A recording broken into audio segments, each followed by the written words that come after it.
And I am Carolina Loaiziga, and we are here interviewing Tomasita Medal on April 13 at 11:30 a.m. Hi everyone. Today's date is April 13, 2018, and we interviewing Tomasita Medal for our oral history class. And I'm here with Yesenia and Carolina. That's it. And here's Tomasita Medal. You didn't finish the introduction. You have to tell somebody tell about the person. Tomasita, let's Romo. finish this. So, Tomasita, can you please tell us a little bit about your childhood for the first question? I'm of Nicaraguan descent, and I grew up in San Francisco. And my parents sacrificed and worked hard to send me to Catholic school, some of the best schools in town. But they didn't know I was getting picked on every day. From the first time I went to kindergarten, I had long braids. I was a traditional little girl from a traditional Nicaraguan family.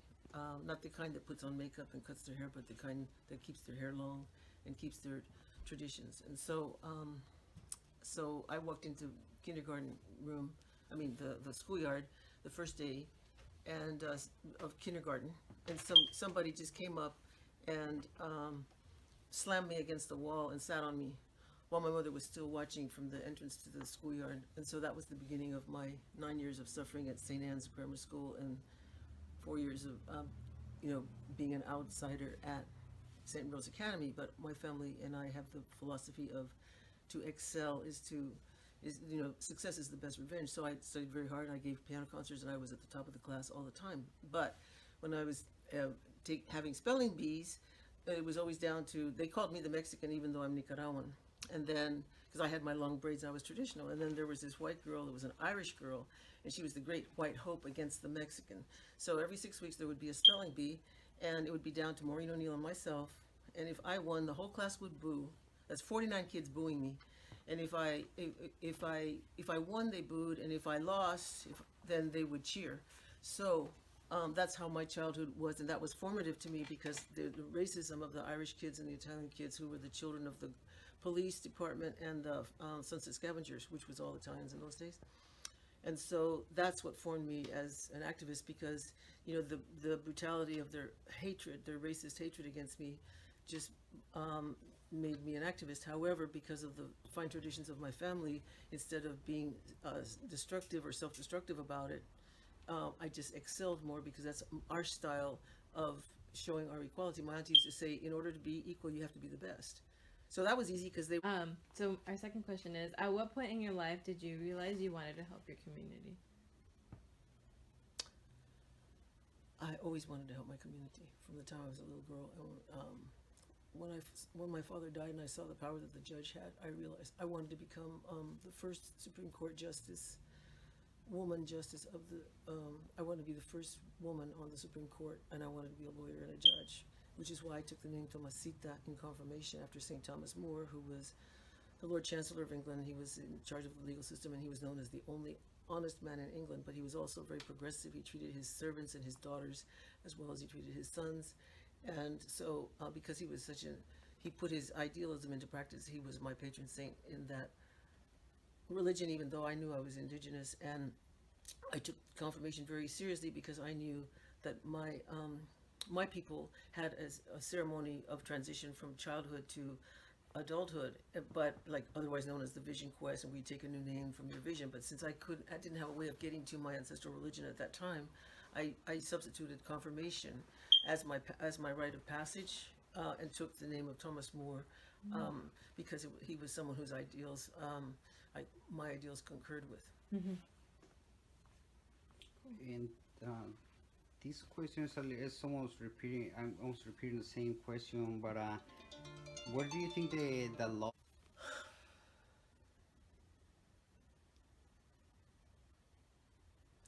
Well, those of us who were participants in the strike of 1968, we never forget it. Some people say to us, "Why you get all nostalgic?" Well, it was a great moment.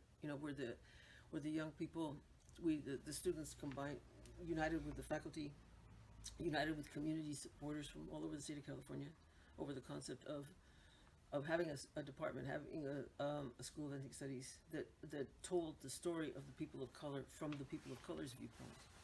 So we had a great time. We had fun and we won. So ever since then, it shapes us because I'm still, look at, I'm 69 years old and I'm still fighting the good fight over here at City College, trying to save the school, get the Performing Arts Education Center built.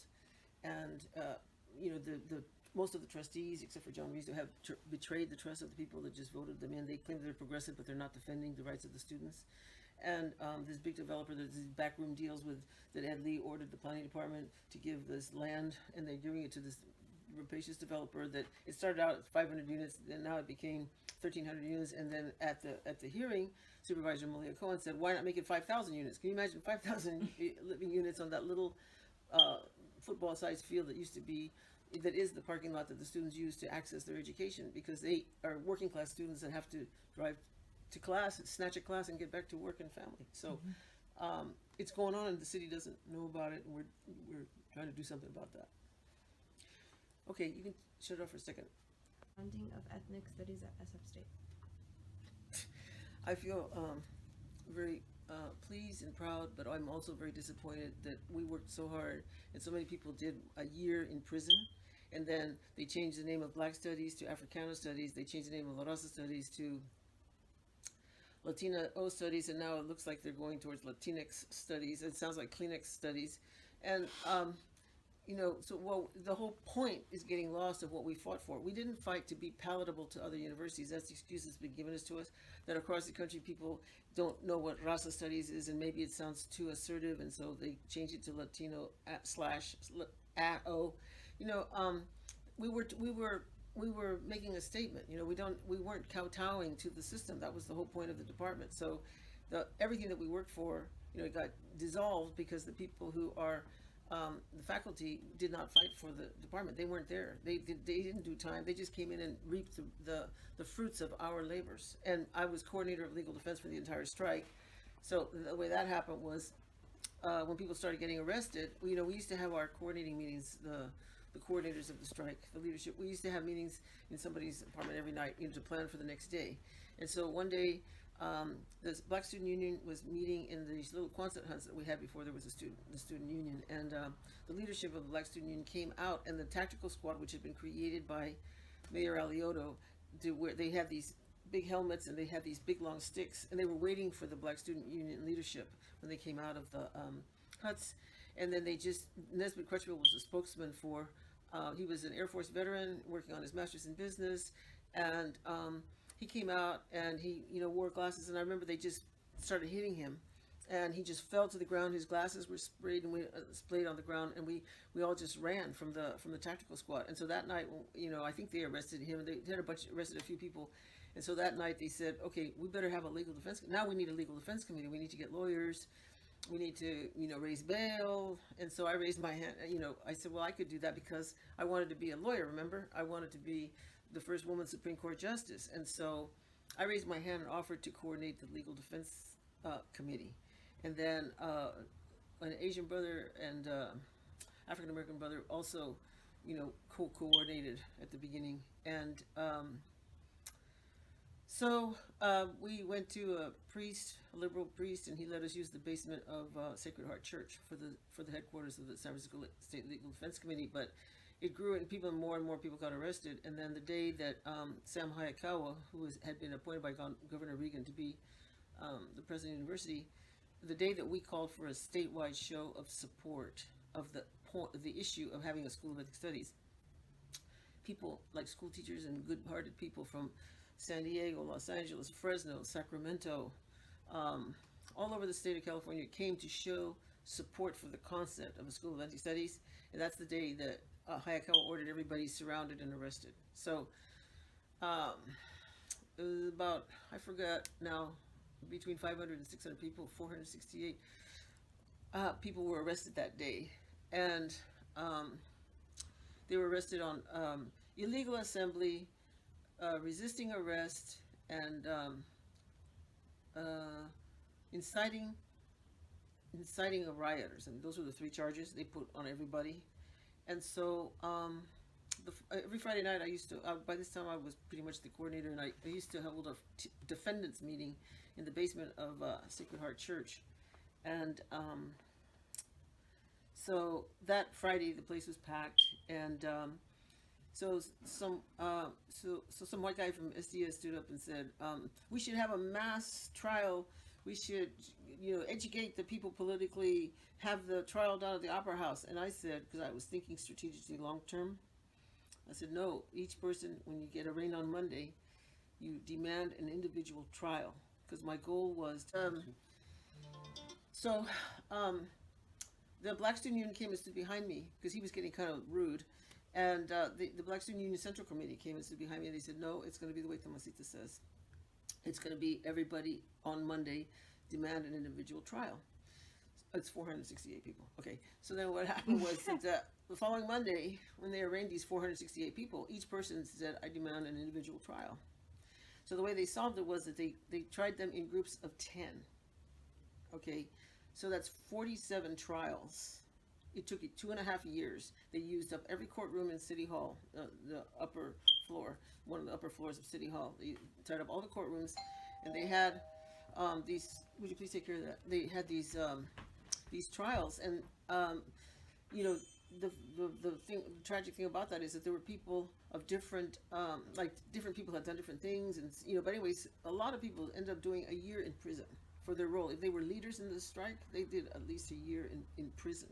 So the School of Ethnic Studies was hard fought, and it should be respected. And it would be nice if they respected the names that, or at least had conferred with those of us who were the founders to ask for how we felt about changing the name, but they didn't. They just waited until they had the chance, and changed the names of those departments. What does Africana mean? What is that?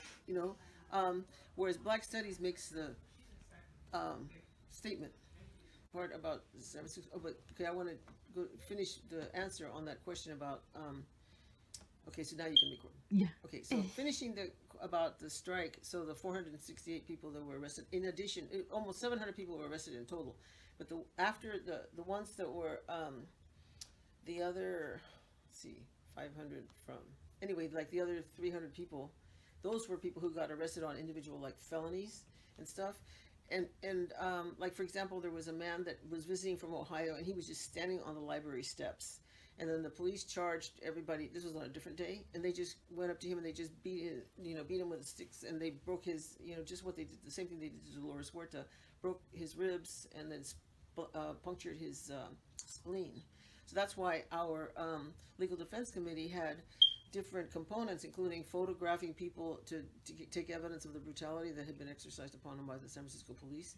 And another person was taken into a paddy wagon, and a Latino brother, and they gouged his eyeball out with a billy club when they were beating him in the paddy wagon. That's the kind of brutality that people suffered to get a School of Ethnic Studies. So tell your friends, take School of Ethnic Studies. Yeah. But you see the point of the School of Ethnic Studies, okay, when I first got to San Francisco State in 1966, I had graduated from St. Rose Academy. Like I said, my parents sacrificed to send me to the best schools in town, and education is good if a person. One of the things that does concern me about our community is that our community self-ghettoizes. It restricts itself to, we'll say, just staying within the confines of the neighborhood, of, we'll say, the Mission District. And the thing that's so beautiful about my immigrant mother, after my dad died, my immigrant mom did was she took me, to the Palace of Fine Arts, to the different museums all over town. So I grew up thinking that I belonged to the whole city, not that I just belonged to the Mission. And this is something that makes me sad to see that our people stay in La Mission. La Mission is great, but we belong to the whole city, and we belong to the whole world. And if we're going to make take our place in the world, our rightful place in the world, we need to get a good education and use it to serve the people. And it doesn't matter what field you go into, because you can do good if you have the right if you have a good consciousness to help our people. No matter where you go, you will find a way to help. Just talk to people. Like when he works with patients. Well, talk to the people like they're human beings. Draw them out, respect them. He had an indigenous person.